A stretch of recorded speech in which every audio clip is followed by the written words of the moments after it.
আসসালামু আলাইকুম প্রিয় দর্শক, মেঘলা নুরবিডি চ্যানেলে আপনাদের সবাইকে স্বাগত। বরিশালের ঐতিহ্যবাহী বিখ্যাত রেসিপি হলো চিংড়ি মাছের রসবড়া। চিংড়ি মাছের রসবড়া বানানোর জন্য আমি চিংড়ি মাছ নিয়েছি 800 গ্রাম। চিংড়ি মাছটা কেটে পরিষ্কার করে আমি পেস্ট বানিয়ে নিয়েছি। এবারে চিংড়ি মাছের মধ্যে আমি দিয়ে দিব 1 চা চামচ ভাজা জিরের গুঁড়ো, ভাজা ধনিয়া গুঁড়ো দিয়ে দিব 1 চা চামচ, লবণ দিয়ে দিচ্ছি স্বাদ মতো, হলুদের গুঁড়ো দিয়ে দিচ্ছি 1 চা চামচ, মরিচের গুঁড়ো দিয়ে দিচ্ছি 1 চা চামচ, ধনিয়া পাতা কুচি দিয়ে দিচ্ছি স্বাদ মতো, পেঁয়াজ কুচি দিয়ে দিব আধা কাপ। মশলাগুলো মিশ্রণের সাথে খুব ভালো করে মাখিয়ে নিব, যাতে মশলা ও চিংড়ি মাছের পেস্ট খুব ভালোভাবে মিশে যায়। চিংড়ি মাছের বড়াটা বানানোর জন্য দেশি চিংড়ি মাছ নিলে বড়াটা খুব টেস্ট হয়। চিংড়ি মাছের বড়াটা বানানোর জন্য আমি প্যানে তেল দিয়ে দিচ্ছি আধা কাপ, তেজপাতা দিয়ে দিচ্ছি 1 পিস, আস্ত জিরে দিয়ে দিচ্ছি আধা চা চামচ, পেঁয়াজ কুচি দিয়ে নিচ্ছি আধা কাপ। পেঁয়াজটা 3-4 মিনিট ভেজে ব্রাউন কালার করে নেব। এবার দিয়ে নিচ্ছি স্বাদ মতো লবণ। এবার পেঁয়াজটা নেড়েচেড়ে ব্রাউন কালার করে নিচ্ছি। পেঁয়াজটা ভাজা হয়ে গিয়েছে। এবার আদা বাটা দিয়ে দিব 1 চা চামচ, রসুন বাটা দিয়ে দিব 1 চা চামচ। আদা ও রসুন বাটা 1 থেকে 2 মিনিট সময় নিয়ে ভেজে নিব। এরপরে পেঁয়াজের মধ্যে নারিকেল বাটা দিয়ে দিব। নারিকেল বাটারটি আগে থেকেই পেস্ট করে রেখেছিলাম। নারিকেলের পেস্টটি আমি 5 মিনিট সময় নিয়ে মাঝারি আঁচে ভেজে নিব। এখন নারিকেলের মধ্যে 2 টেবিল চামচ চিংড়ির পেস্ট দিয়ে দিব। চিংড়ির পেস্টটা নারিকেলের সাথে মিশিয়ে ভালো করে ভেজে নিব 1 মিনিট। এরপরে এর মধ্যে আমি দিয়ে দিচ্ছি 1 চা চামচ হলুদের গুঁড়ো, 2 চা চামচ মরিচের গুঁড়ো দিয়ে দিব, ধনিয়া গুঁড়ো 1 চা চামচ, জিরের গুঁড়ো 1 চা চামচ। এবারে মশলাগুলোকে খুব ভালো করে মিশিয়ে নিব। মশলাগুলোকে ভালো করে নেড়েচেড়ে কষিয়ে নিতে হবে, যাতে মশলার ভিতর থেকে কাঁচা গন্ধ না আসে। যে কোনো কারি রান্নার ক্ষেত্রে মশলাটা খুব ভালো করে কষাতে হয়। এবারে গরম মশলা গুঁড়ো দিয়ে দিব 1 চা চামচ।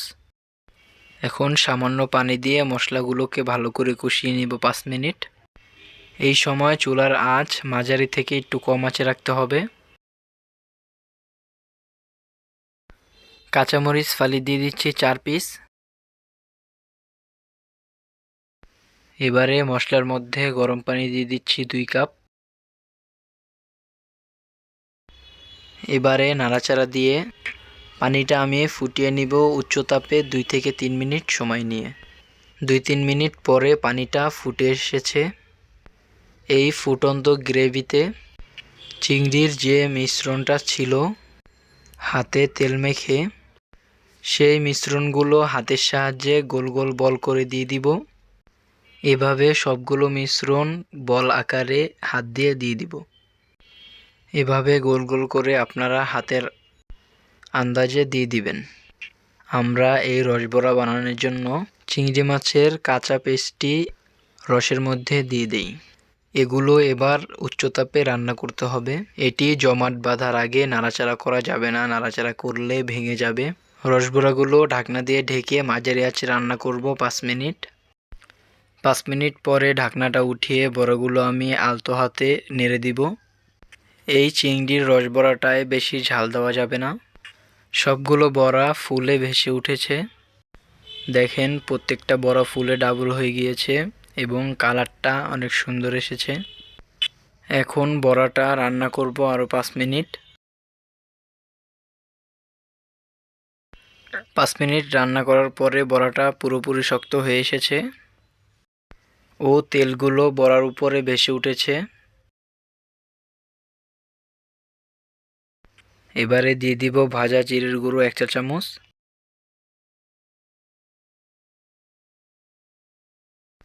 এবারে দিয়ে দিব ধনিয়া পাতা কুচি স্বাদ মতো। এখন ঝোল অনেকটা শুকিয়ে গিয়েছে। চিংড়ি মাছের রসবড়া আমার বানানো হয়ে গিয়েছে আর দেখতে মাশাআল্লাহ অনেক সুন্দর হয়েছে। এবারে আমি পরিবেশন করে নিচ্ছি। এবারে রেডি বরিশালের ঐতিহ্যবাহী ও জনপ্রিয় রেসিপি চিংড়ি মাছের রসবড়া। আপনারা অবশ্যই এটি বাসায় একবার ট্রাই করে দেখবেন, এগুলো খেতে দারুণ লাগে। ভিডিওটি ভালো লাগলে চ্যানেলটি সাবস্ক্রাইব করবেন ও ফেসবুক পেজটি ফলো দিয়ে আসবেন। কে কোথা থেকে দেখছেন অবশ্যই আমাকে কমেন্ট করে জানাবেন, যাতে আমি আপনাদেরকে ধন্যবাদ দিতে পারি। আসসালামু আলাইকুম, আল্লাহ হাফেজ।